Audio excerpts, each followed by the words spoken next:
साथियों, तमिलनाडु और तूतुकुड़ी की धरती ने, यहां के लोगों ने सदियों से समृद्ध और सशक्त भारत के लिए अपना योगदान दिया है। इसी धरती पर वी.ओ. चिदंबरम पिल्लई जैसे विजनरी पैदा हुए। उन्होंने गुलामी के दौर में भी समुद्र के जरिए व्यापार की ताकत को समझा। उन्होंने समंदर में स्वदेशी जहाज चलाकर अंग्रेजों को चुनौती दी। நண்பர்களே, தமிழ்நாடு மற்றும் தூத்துக்குடியின் மண்ணும் இங்கிருக்கும் மக்களும் பல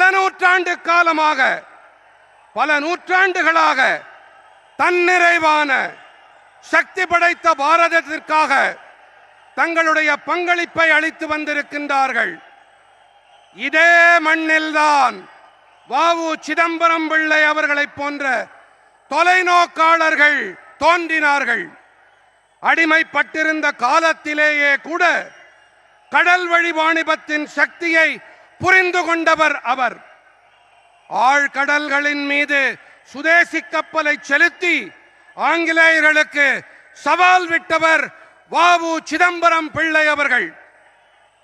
इसी भूमि पर वीर पांड्या कट्टाबोम्मन और अळगु मुथुकोन जैसे महापुरुषों ने स्वतंत्र और समर्थ भारत का सपना बुना था।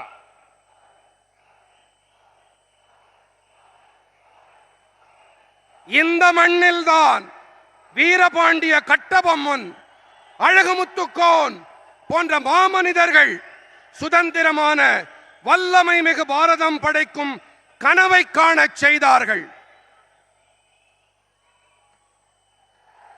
सुब्रमण्यम भारती जैसे राष्ट्र कवि का जन्म भी यहीं पास में हुआ था। आप सब जानते हैं, सुब्रमण्यम भारती जी का जितना मजबूत रिश्ता तूतुकुड़ी से था, उतना ही मजबूत रिश्ता मेरे संसदीय क्षेत्र मेरी काशी से भी है। हम काशी तमिल संगमम जैसे आयोजनों के जरिए अपनी सांस्कृतिक धरोहर को लगातार मजबूत कर रहे हैं। சுப்பிரமணிய பாரதி போன்ற தேசிய கவியும் கூட இங்கே அருகேதான் பிறந்திருக்கிறார்.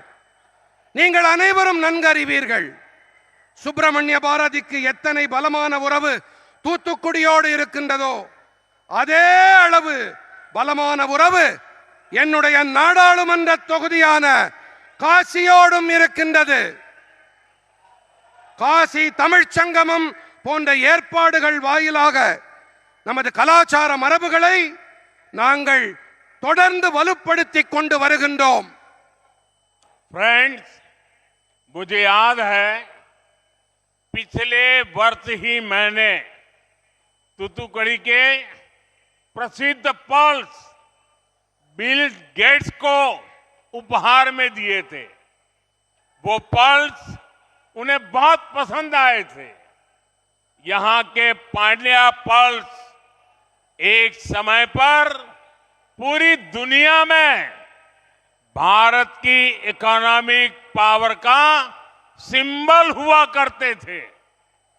நண்பர்களே, கடந்த ஆண்டுதான் நான் தூத்துக்குடியின் பிரபலமான முத்துக்களை பில் கேட்ஸுக்கு பரிசாக அளித்தது எனக்கு நன்றாக நினைவிருக்கின்றது.